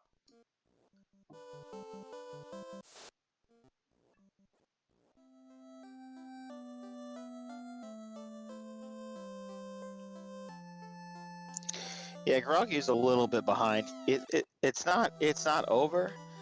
The Temple of Fiends can be the great equalizer, and oh yes, and get you a little bit. I think he'll be about half a white behind. So if Burt gets 3 and 256 by a Bane or something, Groggy could catch back up. But still on the cards. But he's gonna need to route this real well, which you'll see. Both these runners are fantastic players, so it's gonna be a close one, I think. Now, if you've played the vanilla game, you probably recognize this dungeon here, although it's orange instead of blue because he found it in a different spot than it traditionally shows up because of our town shuffle. But you will note that he went off to the left and did not go off to the right side of the dungeon first. When you play this game traditionally, you have to go to the right side to visit the mermaid area, so you can get the slab, which is lurking in the mermaid area in an incentivized chest, to then finish out the game. Mermaids was not incentivized in this flag set. Mermaids is not required. Burt is already in go mode. Burt did not have to go to the right side at all, and we will not be seeing the mermaids. So, all of you people out there that are mermaid fans, I am so sorry. Those lovely ladies will just have to wait for another scene.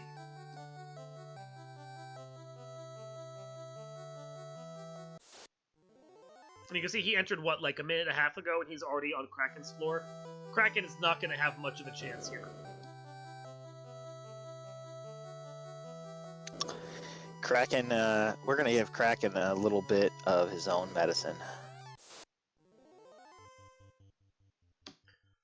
So as with Kraken, we are going to see, as with Tiamat, we are going to see, he is not going Brack strats this time. He is double fasting his black belt.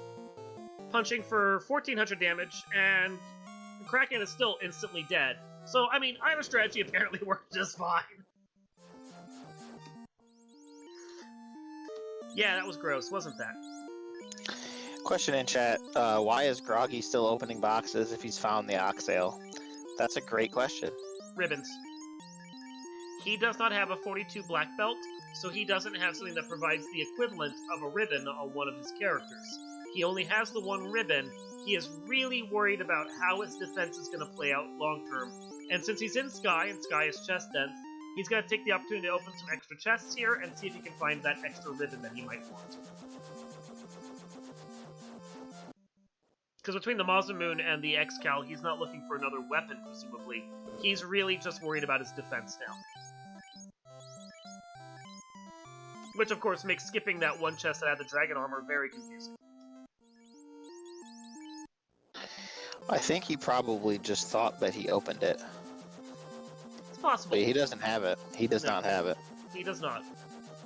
Yeah, as Chad is pointing out, if he'd found the dragon along with the Aegis and the Pro Ring, he'd have practically all the protection he needs, except for, I think, like, Earth or something. Like, one of the instant deaths could get through, but the rest of them would not. It's practically a ribbon in everything except name when you have those 3 items on your knight. But he doesn't have the dragon, so he may be really concerned about getting a second ribbon. Yeah, and the spell wall was at level 7, and so therefore that's off the table as something we could use to compensate for a lack of ribbon. There's a Vorpal plus nothing there, so that's not a bad endgame sword to have as well if your primary concern is critical hits. But very likely, the right play, Groggy leaves it in the chest, right where it belongs. Not gonna see anyone swinging baby's first sword today, I'm so sorry.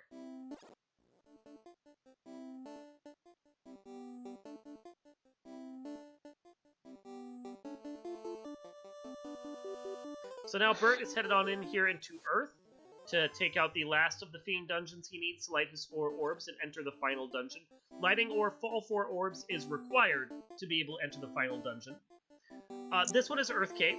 Earth Cave in the vanilla game required you to come in, get halfway through the dungeon until you find the immortal vampire who cannot be defeated, and then promptly defeat him.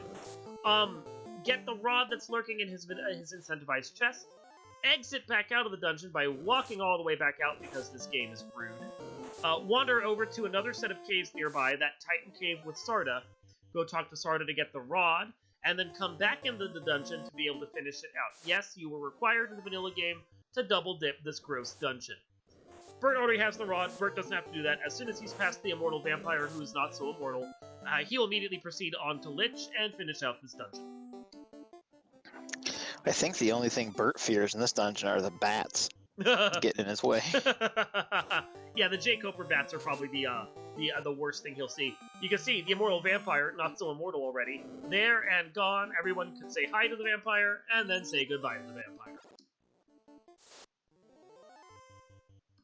Groggy, meanwhile, has found one of the packs I generally love. Those are Hydras, or as some people call them, fire hydrants. Are worth a lot of experience and generally don't have a lot of health. At the level he's at, the glare they rolled probably isn't even all that scary. They're a great fight to find on this Bridge of Destiny. As are the metal slimes. I don't think Groggy here is going to have too much of a problem with Warmack. We know that not very good HP. Look at this bat. Burt getting caught by the bat. The commentator's curse. Burt getting J. Copered. There you go, but he's through it. Okay, now Groggy just needs to get past this Warmack, and he's taking his time thinking about what he wants to do here. That bat is going to last longer than Lich. Okay, 6 hits for something I didn't even see. Warmack tries to rub, doesn't get anything. Fast happens on the Red Wizard. Lock 2 comes out, making Warmack a little easier to hit. Meanwhile, Burt one-punches Lich, and Lich is gone. Puff of dust, and he's dead. Another Lock 2 comes out, got a couple swings coming out. Quad X from Warmack, which isn't going to do anything because that fighter is protected. Ice 2 from Warmack, chip damage, not going to do anything here. 8 hits for 423 damage from Luke, the fighter. Warmack is down, you get a ton of experience. Luke is very happy, everyone is happy, Groggy can move on. Bert is going right for the Temple of Fiends Revisited. We're gonna get go 2,000 years into the past and try to break the time loop. At 1:22:15, Bert is the first to officially enter the Temple of Fiends Revisited portion of this dungeon. And with that black belt and the boss scaling the way we have it, I'm not going to say he's a lock to finish this, because anything can happen, but it's going to be pretty hard for anything to take down that black belt at this point. Like, triple nuke or a super strong hit with a nuclear to follow or something like that is going to be required, but he's got, like, defense and power bonk and cure 4 and life 2. If he has to do a second dip of this dungeon, it's going to be kind of surprising.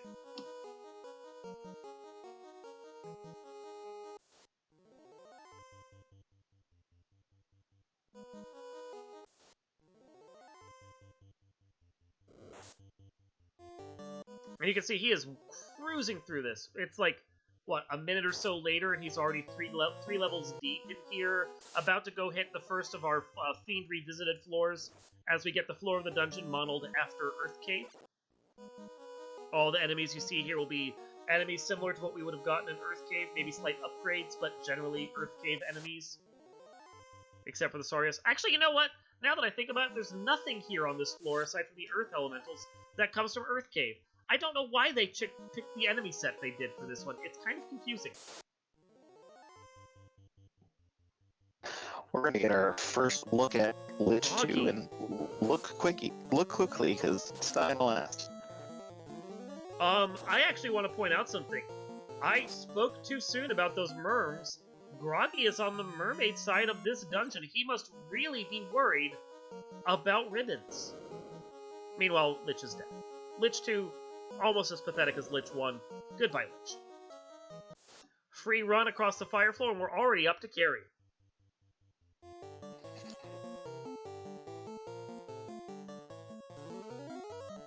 Nuke comes out, 156 damage. Nuke comes out, 266 damage. Fast comes out, Puff gets the swing. Puff blasts away for over 1200 damage. Carry is dust. That was perhaps the most perfect turn order he could have hoped for. Ooh, what waters are unrunnable and made of lava apparently today.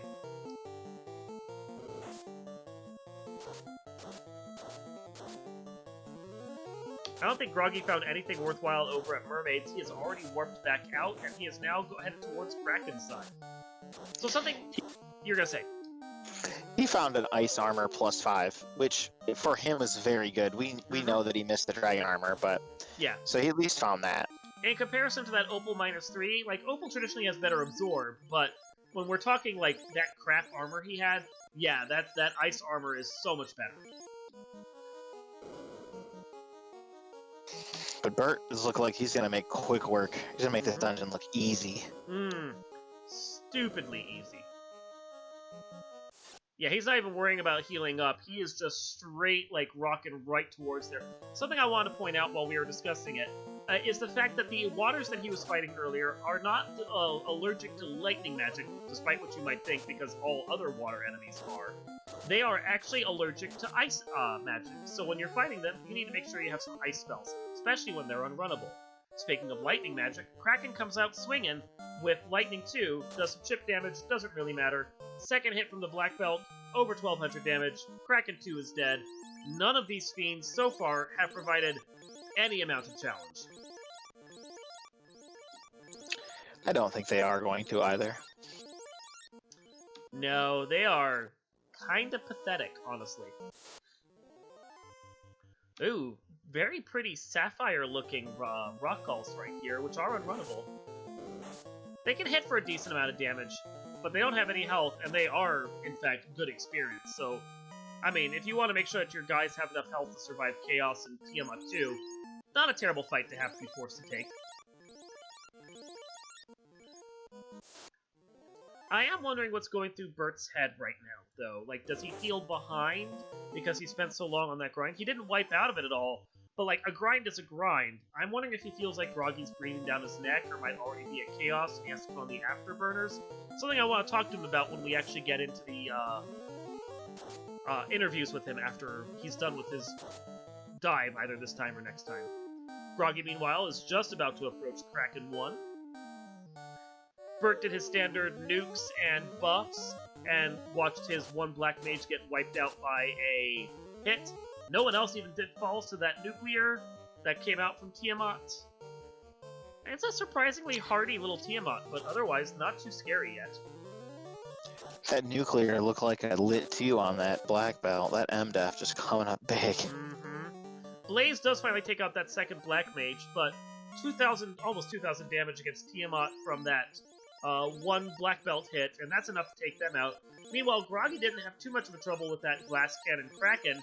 That Kraken's already down, and he is down to one more dungeon before he gets to enter the Temple of Fiends.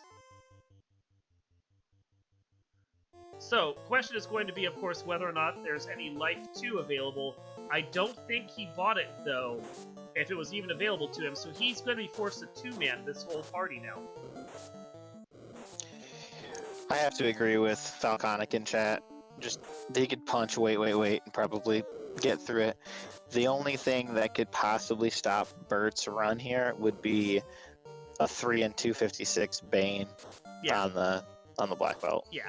And honestly, with the opal and the ribbon and the pro ring, that's a penalty, but he might not care, and a few defense charges, he may just decide to slap the ribbon and the pro ring on his black belt just to be on the safe side. I don't think it's necessary because of how high the MDEF is, but if he's worried about it at all, it is an option there at that point. But since the boss scripts are randomized as well, we don't even know if Chaos has something like a Bane or a Crack or anything like that. Indeed. Yeah, what Groggy needs right now is for something to 3 and 256 Puff, who is currently at level 46. Like, that is the only hope he has, because One Punch Man is just rocking this dungeon. Also of note, Burt has moved his black belt down to the 3rd slot. Do you know why he did that, Dwight? I think he moved it down because it's going to decrease the chance that it gets targeted by Chaos. That is one reason, yes. The parties in Final Fantasy 1, because we don't have a front row, back row, have their hits distributed by where they are positioned in the party. So the front character is going to get hit 50% of the time, the second character is going to get hit 25% of the time, while the last two characters are going to get hit 12.5% of the time. So Black Belt's not going to get hit that much, even though Chaos is right now just doing chip damage, while Dang swings with the sword and Puff decided to beef up. But there is another reason, while Chaos takes over 1,100 damage. I don't think we're going to see Chaos last much longer. Yeah, that was terminated right there. That was that. And with an official SRL time of 1 hour, 29 minutes, 54 seconds, Burt has finished the game and is our winner of this race. I think Groggy is typing right now. We'll see whether or not he finishes, but he's close enough that he's probably going to finish this out because all he has is the Temple of Fiend left. As I was commenting, the other reason why he moved his black belt down to the 3rd slot, and we might see Groggy do the same with his fighter, is because the 3rd and 4th slots have an interesting property you probably didn't know about from the vanilla game. In the vanilla game, the characters would automatically get moved around between combat, so that they couldn't, be in the 3rd or 4th slot if other party members were dead. However, the character in the 3rd or 4th slot can sometimes get a boss into a damage loop, where they attack, the boss attacks, and it just does the same things over and over again due to RNG. I think Burt was wondering if Case's Red Mage got down, if he was going to be able to do that, and just do the same attack over and over again, deal the same damage, and not see anything from Chaos. It's a safety strat. It's a very good safety strat.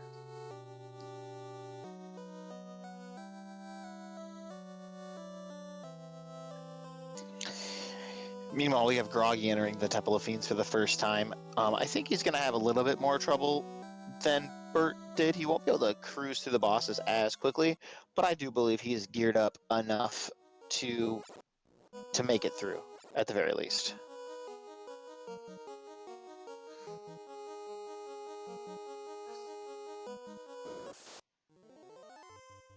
Yeah, I think from what we saw, most of these bosses aren't really, that terrible, you know? I don't think we're going to have too much to worry about from this Temple of Fiends for Groggy at all. I was hoping Groggy would open those boxes next to the loot plate there, but he did not. No validation for him, unfortunately. I mean, honestly, ribbons are one of those quote-unquote key items that aren't really key, but key items for, like, making your party good that could potentially show up anywhere in the Temple of Fiends. If he's really worried about ribbons, that might not have been a bad check to make. Although, if you decide to play the randomizer, the wonderful fans out there, you could put a ribbon in the incentive pool if you chose to. One of the three in the default party. Now, or default game. One thing to note, randomizing treasures, not just shuffling them, is an option you can turn on, and at that point, you could have no ribbons, or 4, or 12. Randomize that treasure is quite amusing. The trick should be, if you're going to randomize all treasure, maybe incentivize a ribbon, just because you want to ensure one of them at least shows up in the game.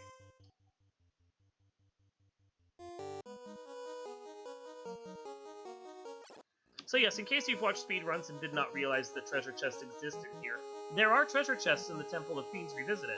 There's a couple or so on Carrie's floor, a couple more over on Tiamat's floor, one of which actually has the Masamune in it, in the vanilla game. So, they are chests you can check.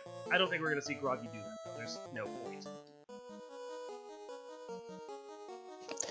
No, he'll take too many steps. They're quite out of the way. Very much so. So he's now on the Lich floor. He's going to go take out the Earth Elemental, who was not scary in the least the last time we saw him. Yeah, you just see some chip damage there, and not much to worry about.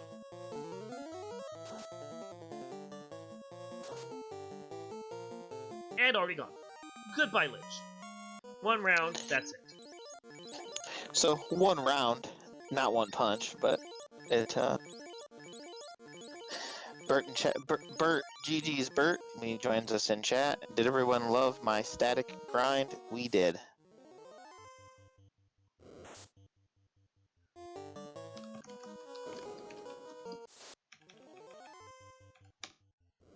I mean, his static grind did provide not only an opportunity for us to showcase Black Belt strats versus fighter strats, but also just, you know, talk about them for a little while and show what a static grind looks like. So we do appreciate you doing that.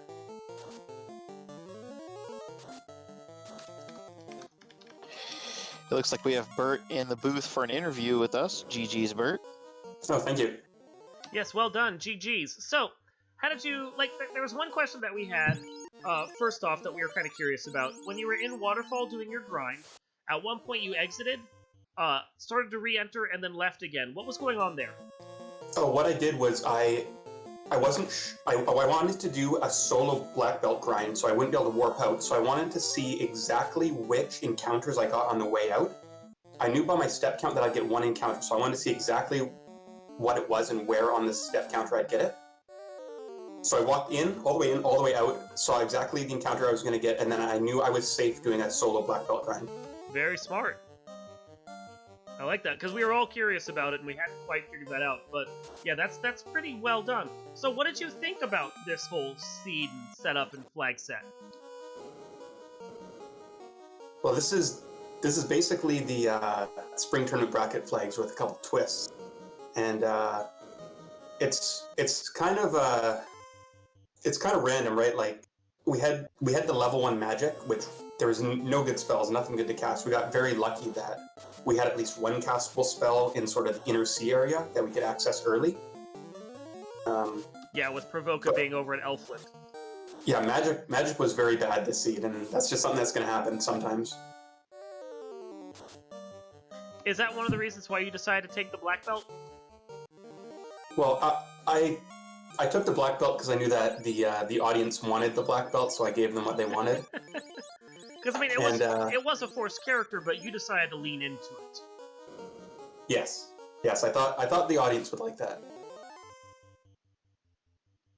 and I'm very comfortable doing a black belt grind. Like, I mean, I spent 8 or 9 minutes in the waterfall, but I'm sure I gained that back on all the fights that I didn't have to fight because the enemies ran away, or I was just able to one-punch a fiend down. Well, not only that, but you had a good exploration lead on Groggy just because you took a different path than he did. So the amount of your grind basically equaled out to the amount of time it took for him to catch back up. Yeah, I think that the me finding the ruby in water in Earth early was very lucky. Yeah, that was a big move right there. That's a place you check if you have a black belt, because you want to go there to check all the trap tiles. So I just got lucky that there's something there useful. Honestly, from what I've seen with the tournament flags in general, if you have access to Earth, it doesn't hurt to go check Earth, not only because of those 3 different grind tiles that might be lurking there if you need to grind, but just because it, more often than not, feels like an item ends up on that first floor for some reason. Yeah, and even if you don't find an item, you need a lot of gold early to buy all the magic and all the items that you need. So, I mean, you got 5 boxes. You might get something, you might get something you could sell, or might get a gold box in there. So is there anything you felt you did well? Anything you think you could have done better?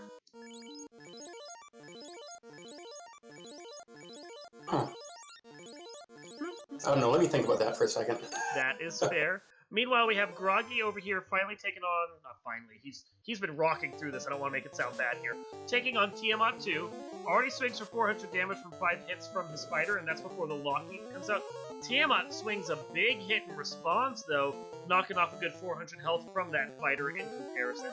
Nuke comes out, and do another 276, and another big swing, over 1,000 damage from that knight. Tiamat goes down before we even have to worry about curing him back up. And we're moving on, and hey, we are already at Chaos at this point. And you can see, he's moved his fighter down to the 4 slot to try and get that RNG loot potential just in case it happens.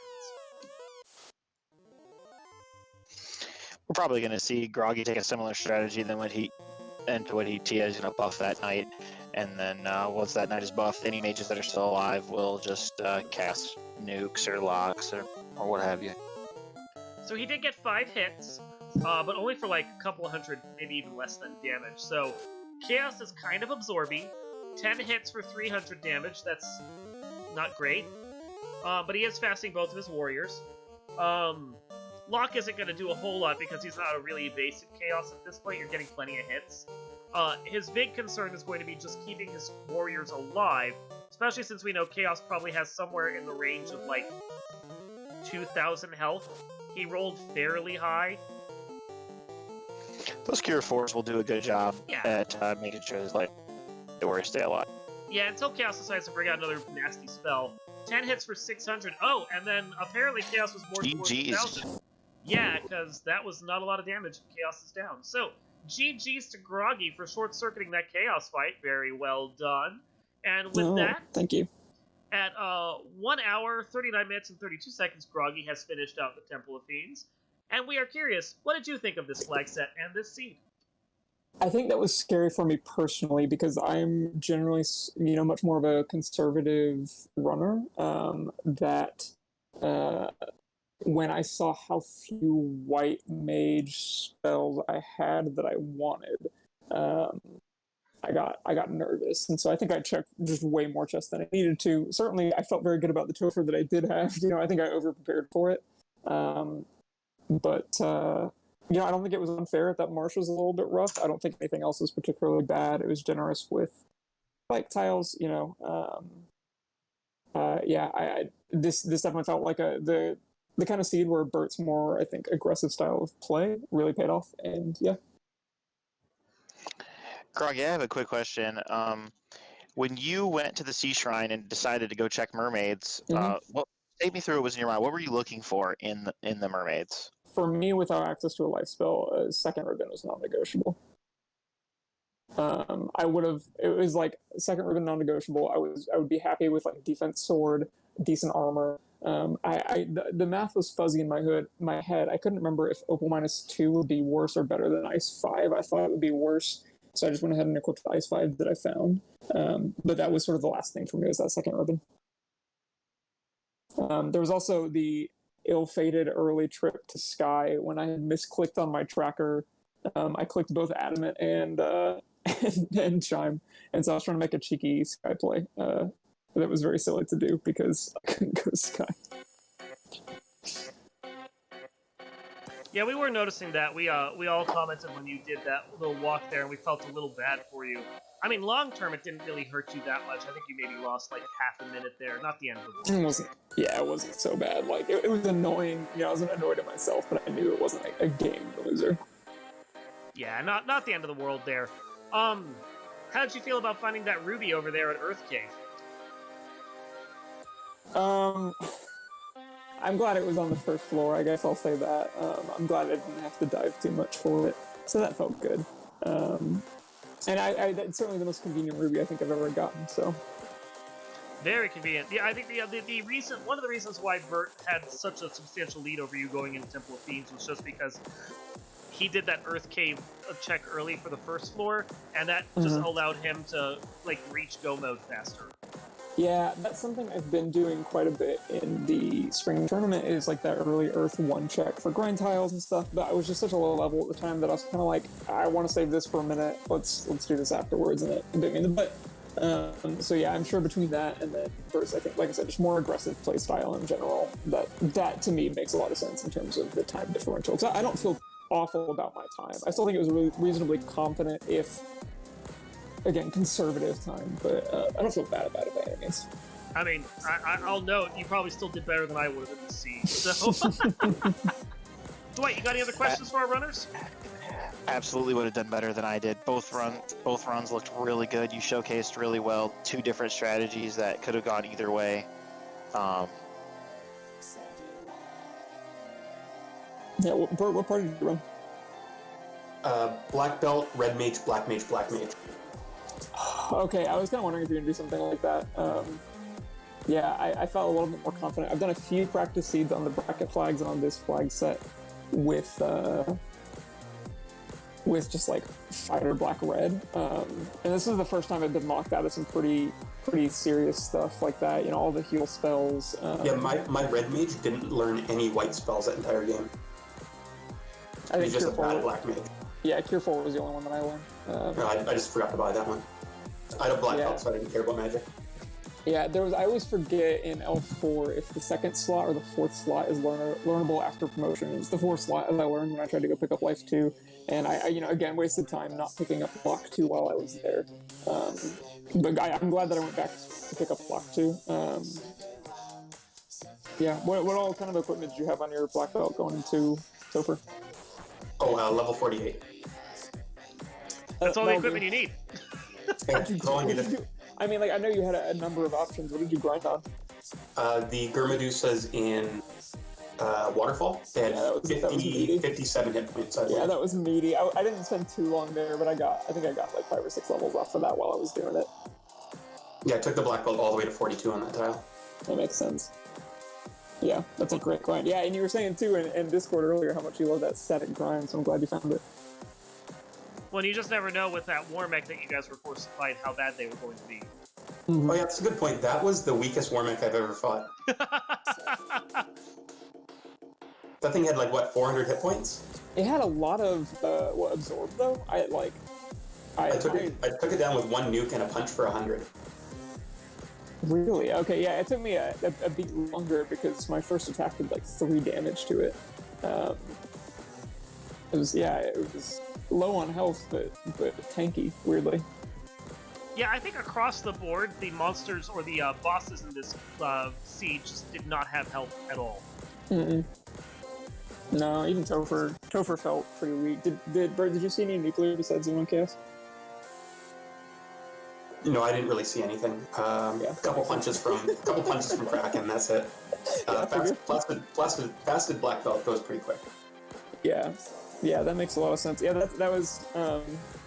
I get real skittish running black belts on this kind of siege just because like if you don't get that good grind tile, it's such a pain. But this is a pretty good one. Yeah, well, GG's, Bert. Well done. 10 minutes. That is a substantial lead. So good job. Yeah, thank you, GG.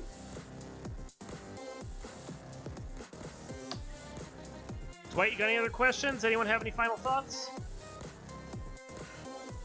I'll say final thoughts. Thanks to everyone who came out to watch this. I've sort of been trying to organize this submission for Speed Gaming. Thank you to everyone who came out to watch. Thank you to Dark Moon, Dwight, Danny, Bert for taking part of this. This is our submission. Fingers crossed. Hi, if you're watching at Speed Gaming. Hope you liked it. Fingers crossed for us because this was a lot of fun. I think it showed off a lot of cool stuff in the randomizer. So we appreciate y'all. Bert, any final thoughts? No. I think Groggy Okay. said it best. Cool. Dwight, you got anything else? Just thanks for having us. It was a great run, gentlemen. It was wonderful to watch. Thanks to anyone in chat for watching and hanging out with us. Thanks to Danny and my co-commentator Dark Moon, who also restreamed this. So good amount of setup on his part. Thank you for that. Yeah, I do want to thank all of the team here that made this possible for you guys.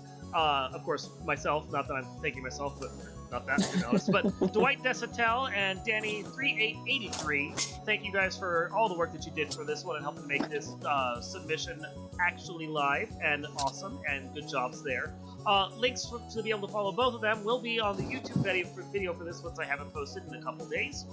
I also, of course, want to thank Randomania for letting us use the special Final Fantasy Randomizer tracker that we developed and host with them. Always appreciate being able to use these for non-Randomania seeds, so thank you guys.